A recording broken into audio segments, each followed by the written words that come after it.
Alright, let's see. Alright. This is David Kim doing the intro final the game design walkthrough. It's the same level, still color breakout. Hold on, let me actually lower the volume. 15% should be good. Okay, yes, doing the final walkthrough of my ColorBreak level. The mechanics are still the same.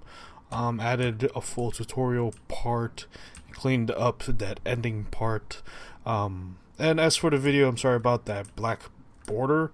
I'm doing a direct game capture, but I couldn't figure out how to get rid of that border, and I didn't think it was worth trying to figure that out for now. So first things first, I'm stuck in here, can't do anything. However, there is a small window, and just shooting the gun, you do realize that you shoot red things, and there's only one thing that is of the same color, which is red right there. Something interesting to note: that thing used to be on that side, meaning, well, the first of all, you shoot it and it toggles. It makes the door open. However, that thing used to be, I'm gonna call that the toggle from now on. Those little cylinders will be toggles. It used to be over here where the green switcher is, but because of that, they would shoot the gun and they wouldn't notice that this was turning on and off. But it was an easy solution. There you go. Because now it's just going to the left. They're always gonna see it, no matter what. So now going over here. Assuming they have absolutely no idea what they're doing. At this point, all they know is that this gun shooting this thing does opened up the door. But at this stage, there's actually nothing you can do. It's an isolated island. All there is that green thing. Maybe they'll be scared at the beginning, and they don't want to touch it. There was actually a playtest that did that. But even if you just explore around, all you see is this weird shadow thing going up there, a platform up there. You can't do anything. Sooner or later, you're gonna go across it, and as soon as you touch it, the little ball on your gun changes. That was something that I made. It used to be a bit slower than that, but now I got it instant. So now it's like an instant. Something changed, and lo and behold, you shoot around, and then you get that green bullet. So you see something green on the other side, they shoot that. Simple enough. Another circle thing looking like that, except a different color. As soon as you touch it, it's blue. See something blue on the other side, shoot it, and up to this point, it's gravy. It's as linear as it can go, and nobody at this point has had trouble getting to this point. Now, something interesting over here. There's a very stark contrast between this thing and then that big thing. Obviously, one just looks towering, much bigger, and one's just kind of like a bland white building. And it's obvious that there are two entrances. This one is just straight up open, whereas that one you can't even get to it. There are these things up here, and you assuming the player has no idea what he's doing. Just shooting around and just barely got here. Even then, they'd be like, "Oh, what's that? I guess I'll ignore it for now." But you look at that and you know that something will happen with that stuff. Either way, you go in here. As soon as you enter, you get a good scope of the room. The door closes as soon as you enter. Even if you fall down, there's a staircase. You walk around. It's not much at the bottom. The bottom's as empty as it can be. But you go over here. You still have the blue gun. What do? There's only one blue spot across the hall. You shoot it, and then you get to go across, and there's a red thing over there. You go on to red, you switch to red, you shoot that, and then there's a green over there, and then there's a little yellow thing over here. So, if you've got a better grasp of the game thus far, you know that those cylinders tend to toggle things. Maybe at this point you don't know that it's going to toggle this door, but even then you're going to want to try to toggle everything you can. Now, even before I toggled those drawbridges open, and remember these are toggles, and if they haven't realized this yet, they're going to realize this later, that they are toggles, not just like permanent things. But either way, right from the beginning, you do see a yellow thing right there, but you can't get through because of this blue thing, right? But assuming you were able to figure out to just shoot the other side, shoot the toggles in a row, get to the green, get to this side, shoot that green thing, and then you're free to get the yellow changer. And just a little thing, the light is has been done such that it's shining brightly at that side of the wall, brings attention to it. Not to mention that color green in itself is the largest one in the room, and it's on that side of the wall. Thusly, that should help. Either way, I have the yellow now. I'm gonna shoot. I kept missing, but either way I shoot, and then this is the next spot. As soon as I get across, this becomes another closed wall I can't get through. And this is a very simple room, kind of interesting. Now you have to figure out this side. This is also a development type level for the bouncing, because all these things, the balls do bounce. However, there's nothing to actually teach that it can be used to solve the puzzles. Either way, it's forced such that when you cross this area, you can't jump over it. It's always you're gonna switch to green. But there's only one green thing on this side. At this point, it's very obvious, very non-subtle. And if you've noticed, and this is something that I've mentioned right from the beginning, since when I first did the fourth step, it's a constant mixture of introduction and expanded upon and slight twisting, never getting really to the conclusion, the final hurrah type thing. Mainly because the mechanic itself is just colors on colors, but I want to introduce many ways to do it. So the best way to approach that would be show an instance, expand upon the colors little by little, and show just instances of how you would use that to get through the puzzles. And sorry if you hear like drills in the background. They're doing constructions outside today morning. Either way, this side there's red over there. Giacomo, funnily enough, when he first did this, he was able to jump over that and just shoot the red that way. But haha, no, not anymore. You can't do that. You can't jump over.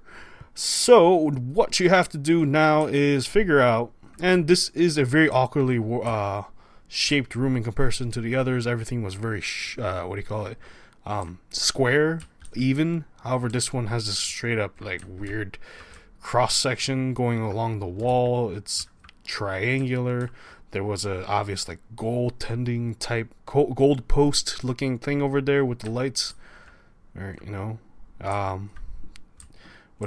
all attention on the red.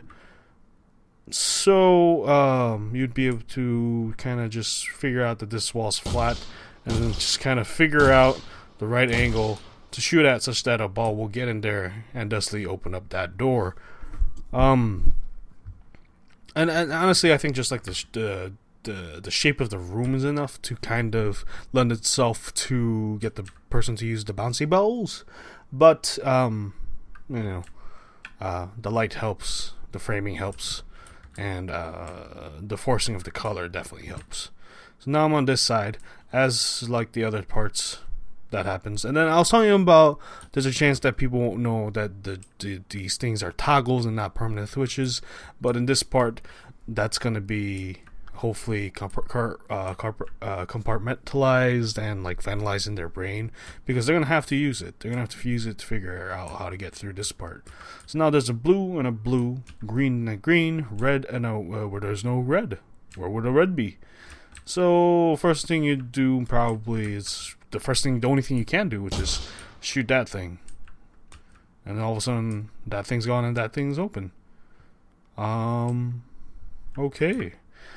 And the good cool part is, because when you first enter through this room, that's the first thing you see, and if you shoot, and then the natural kind of progression of the camera would be such that if you shoot it, if you shoot it, you can see it the switching of it in one scene, in one screen.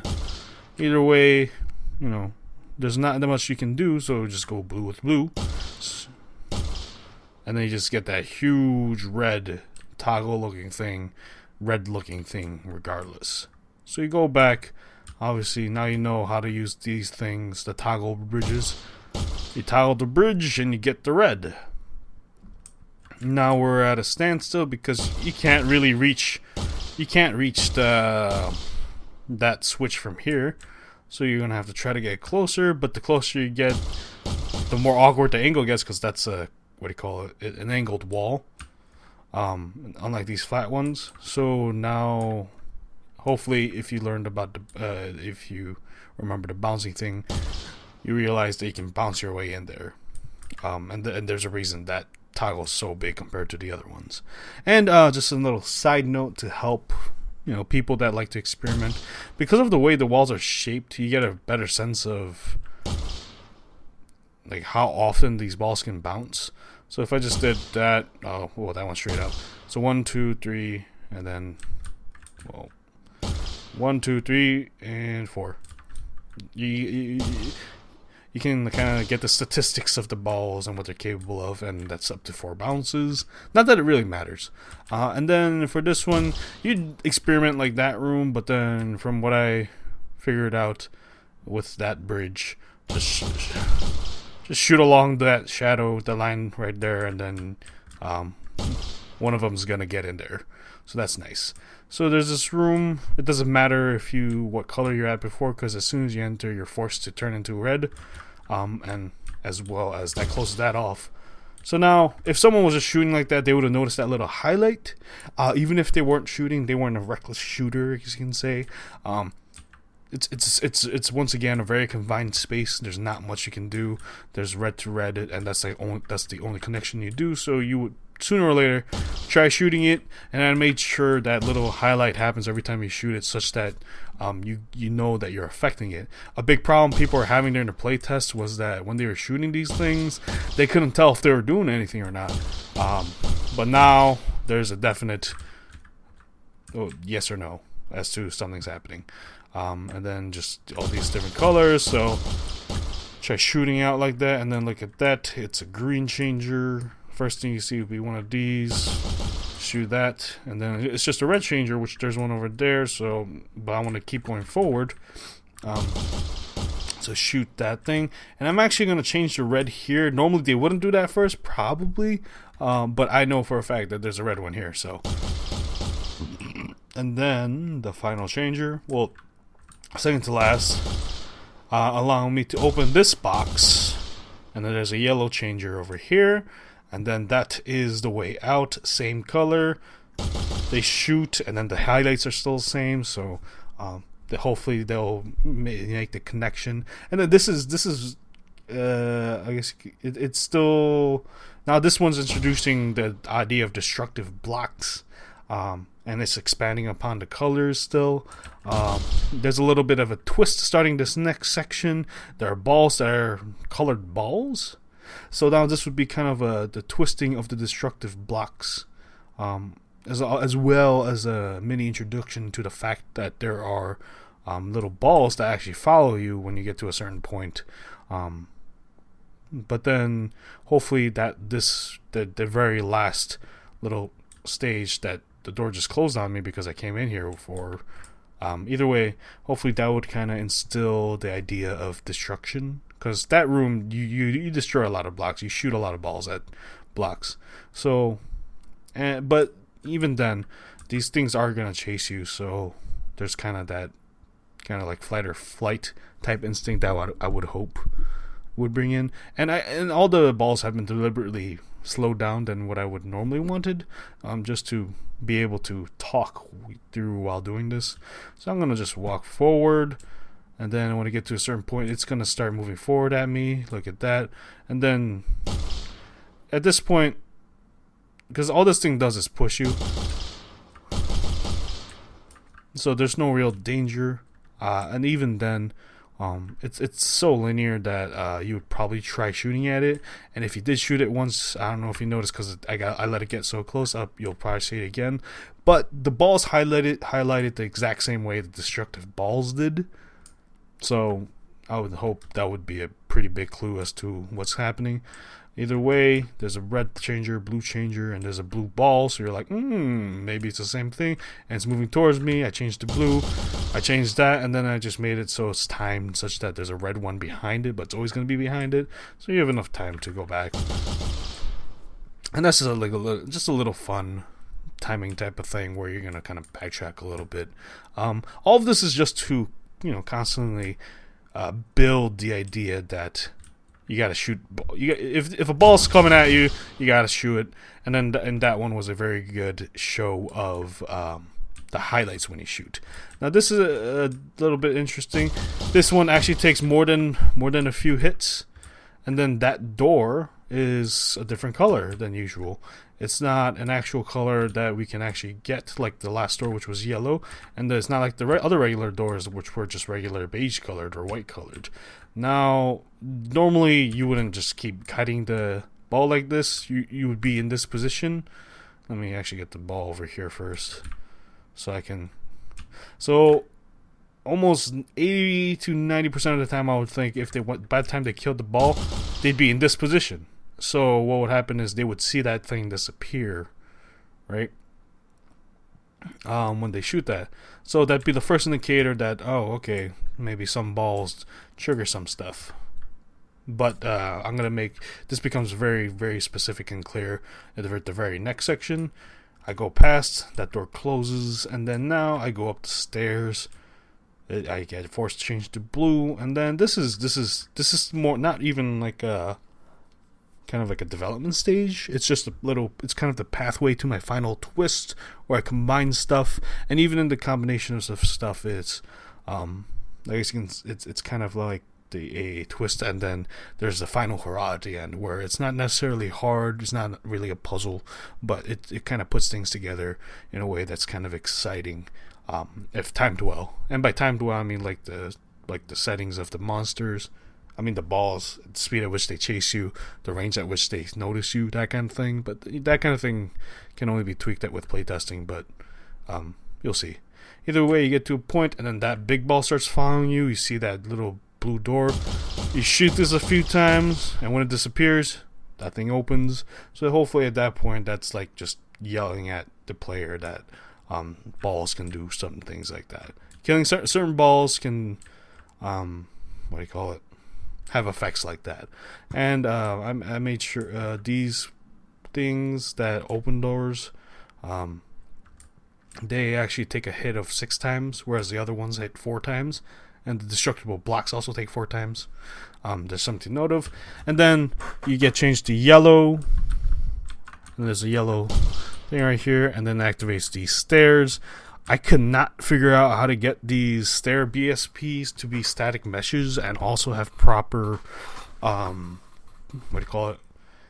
collision boxes.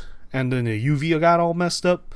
So it looks like this. But either way, if I knew how to do this, if I had more time to figure that out, this wouldn't look like that. But either way, that tiles a stair to show up, and now we're at the very beginning again. And if the player was a little bit at least a little bit conscious on the way here, they would remember this spot. There's a yellow thing. You can't go back in here because you closed it on the way. However, now you have access to this. Now you have the access to the yellow color on the way down, and then here we go. You're forced to be red. You open this up, and then this is the same thing as that final, the initial intro. I mean the initial, final stages of my first draft of this game. But with the playtesting we had, this lended itself much more as a final area because it has a large mixture of things. So we have over here, as soon as you enter the block, this closes. That little blue guy follows. You get kind of like a grasp of the area. It's much larger. It's an open space compared to the other ones. Kind of lends itself to feel like more of a sandbox. There's much more you can do. More things will happen. And then 2 more enemies. You go up here, and I changed these things to be a bit more natural. It's an actual staircase now instead of like wonky platforms, and then I made this platform much larger, so you have a better grasp of the area. So now we have those things. Play around with it, and hopefully at this point the player should know that things toggle, and then also that thing's just floating there, right? So most likely that'd be the first thing that people try to do, and as you enter, it activates that blue guy, and that'd be a little bit faster, so it'd be a bit more exciting. Either way, next blue, there's nothing blue, there's no switches that are visible in sight, so maybe you'll try go over here, and as soon as you do that, those three can show up. Now I deliberately made it so the blue one shows up first, such that you have to kill it and then you have to go back to get the yellow. Maybe I should have placed the yellow a bit faster, closer, or like make a sprint button, but whatever. So now I'm forced back to yellow. Now some people might go back and do that, and then it's gonna take them extra longer. But I did that as I did those two enemies as kind of a nudge that you're gonna wanna try looking a bit further. And if you look a bit further, you see a little blue thing right there. And then hopefully at this point you see that sharp angle, you see that wall, and you realize, oh, maybe it's one of those bouncy things again. So what you would do, you do that. You go over here and then kind of try to toggle that. And then once again, just kind of shoot at the edge of the shadow, and then it hits. These shadows, I don't know how they ended up like that, but with those bounce shots, the shadows kind of lined up such that it hit those toggles. It's really nice. And then go back to the yellow to finish off the bridge. Oh, this video is going long. I'm almost done. So you do that, all that, and then now we're at the final hurrah. This place is not much of a puzzle, but it is kind of an exciting race around this place to figure it out. You can try to go over here, but you see that red thing over there. Hopefully at this point, maybe with like proper models or something, if you have a proper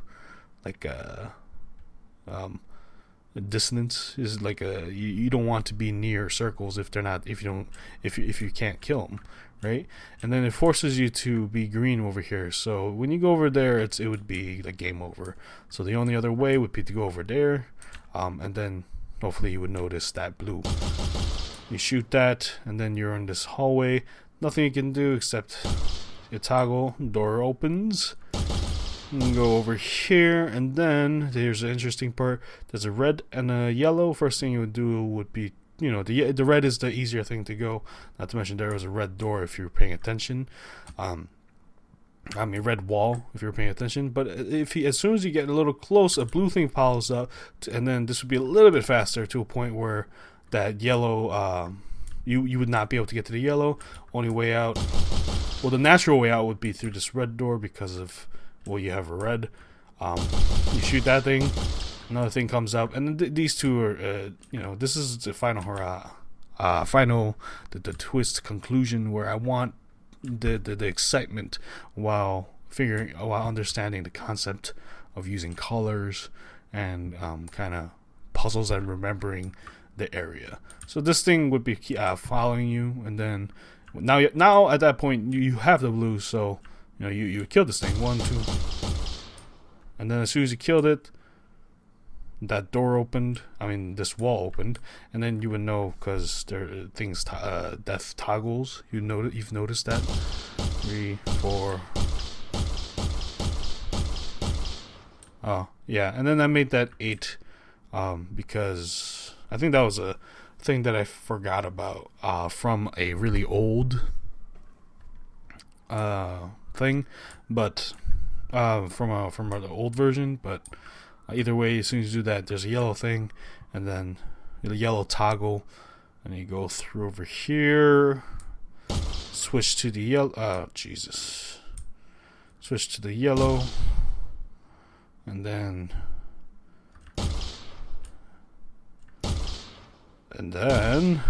there it is. You open up, and then you get to the next area over in terms of introducing the mechanics of toggling blocks, destructible blocks and destructible enemies. That'd be the end. Fortunately, this all turned out to be a gigantic tutorial for the mechanics all the way up, even up to this point, but I do feel it is a pretty natural progression of things, and I do like I was able to kind of reuse the top level of the intro part such that I can get the character back into this large area that I did have fun making. Alright, so that's it.